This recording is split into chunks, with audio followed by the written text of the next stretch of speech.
Estamos em Gálatas 5 e agora vamos estudar a partir do versículo 22, falando sobre os muitos sabores do fruto do Espírito. Dê uma pausa no vídeo, faça a sua oração pedindo a iluminação do Espírito Santo para entender tudo o que eu vou dizer aqui e volte para prosseguirmos com o estudo. Se você gosta de assistir aos vídeos do canal, por favor, inscreva-se e deixe o seu like. Então vamos lá, versículo 22. Mas o fruto do Espírito é amor, alegria, paz, longanimidade, benignidade, bondade, fidelidade. Preste atenção no início deste versículo, o apóstolo diz assim: mas o fruto do Espírito é. Ele menciona um fruto no singular e apresenta a seguir várias virtudes, várias qualidades, vários atributos. É um fruto que tem vários sabores. Ele não diz os frutos são, mas o fruto é. Por quê? Porque a capacitação do Espírito Santo na nossa vida é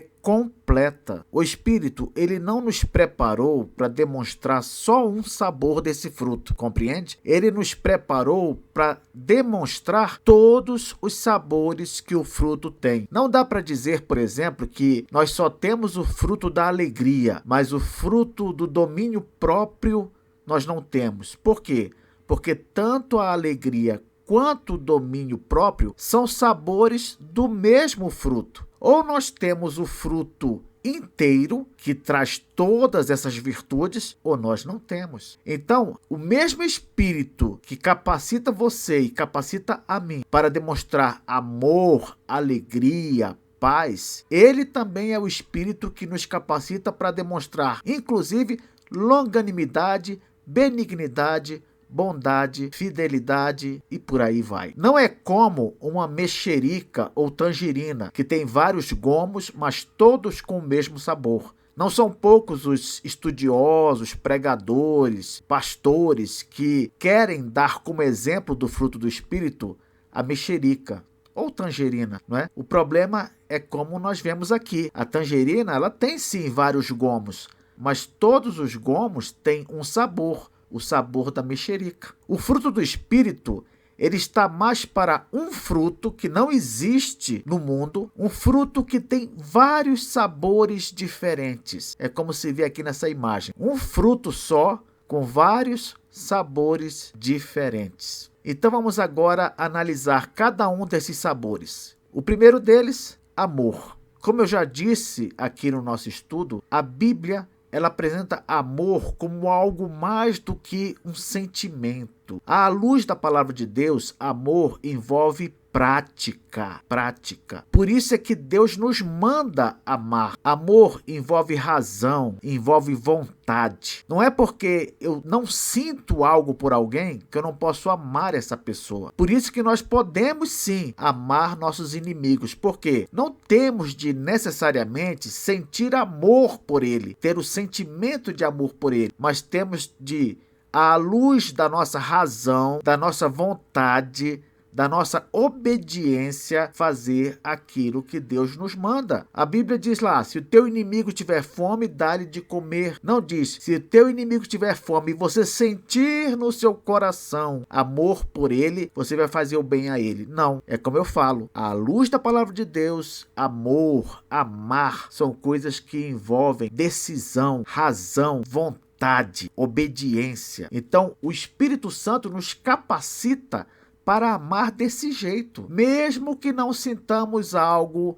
por aquela pessoa, crente ou não crente, nós podemos amá-la. Como? Fazendo algo por ela. Podemos amá-la suprindo-a de alguma necessidade. Então, amor, como parte do fruto do Espírito, deve ser visto assim, como algo a ser feito por alguém, não como sentimento. Um outro sabor do fruto do Espírito, alegria.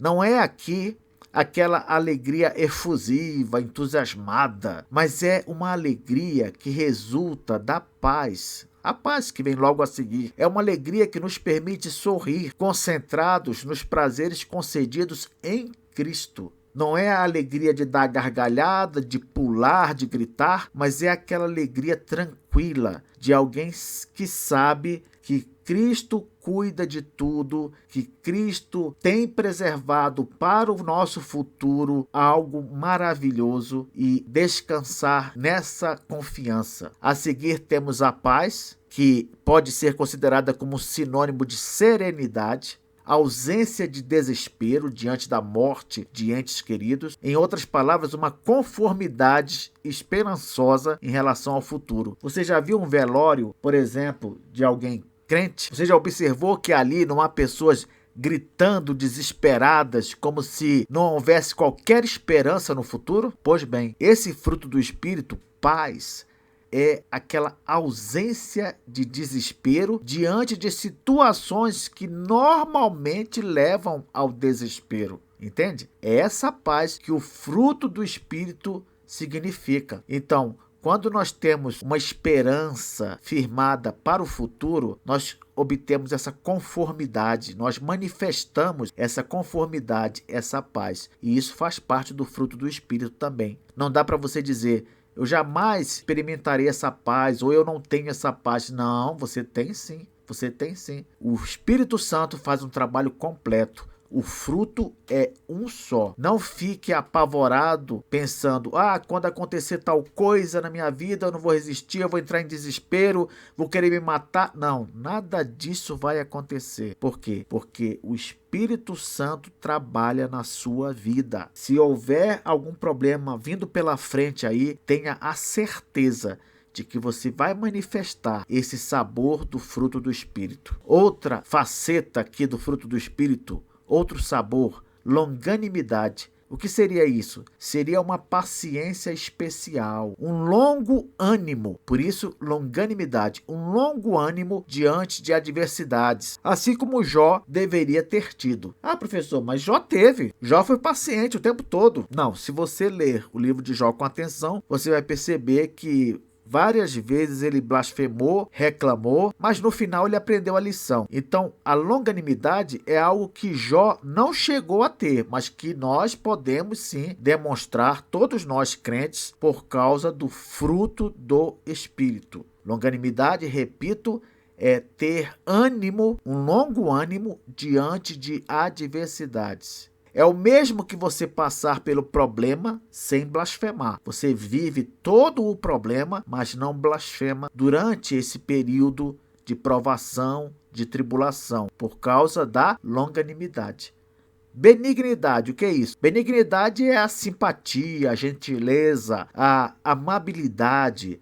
É tratar a outra pessoa com aquela atenção simpática. Não é bom você sentir isso dos outros? A pessoa te tratar dessa maneira, de forma gentil, simpática, amável. Pois bem, isso também faz parte do fruto do Espírito. Não adianta você ter paz, ter alegria, dizer que é longânimo e ficar tratando as pessoas com indiferença, com frieza. Isso não condiz com a verdade de que o fruto é um só, Deixemos de usar como desculpa aquela tese de que eu só tenho tal e tal coisa do fruto do Espírito. Não, você tem o fruto do Espírito inteiro. E ele te capacita sim a demonstrar todos os sabores. Então procure agir agora ciente disso e você vai ver o que vai acontecer. Você vai começar a mudar com as pessoas porque o Espírito está trabalhando na sua vida. Bondade. A bondade diz respeito à busca pelo bem do outro. É uma espécie de generosidade voluntária. Por exemplo, uma oportunidade de carona ou ajuda a quem nós vemos que precisa. Uma palavra de conforto. Você vê alguém angustiado na igreja, ou no seu trabalho, ou na sua escola, faculdade, e você, na mesma hora, você demonstra bondade. Você vai lá, dá aquela palavra que a pessoa precisa. Pode ser também uma visita a alguém no hospital. Então, bondade ocorre toda vez que você busca fazer algo pelo bem do outro. É uma generosidade voluntária. Por fim, no versículo 22, nós temos o sabor da fidelidade. O que é fidelidade, professor? Fidelidade é o mesmo que lealdade. É um esforço para não trair a confiança ou a amizade de alguém. Por exemplo, você se relaciona com a pessoa, está tudo bem com ela, mas quando ela vira as costas, você a trai. ou por causa de algum comentário, ou por causa de algum pensamento mal sobre ela. Isso não deve existir na vida de alguém que tem o fruto do Espírito. Nós podemos demonstrar fidelidade. O Espírito Santo nos capacita para isso. O mais importante aqui é você crer no que a Bíblia diz. Se você crê que o Espírito Santo está em você e que ele age no seu viver, então você é capaz de demonstrar cada um desses sabores. Continuando aqui no versículo 23. Mansidão. O que seria? A mansidão é, na verdade, uma forma de agir em relação aos conflitos que nós enfrentamos, os atritos ou as discordâncias. Por exemplo, quando a pessoa é mansa, ela consegue reprovar alguma coisa sem rancor. Ela consegue argumentar com alguém sem intolerância. Ela consegue se irar e não pecar. Percebe? Então, o crente manso, repito,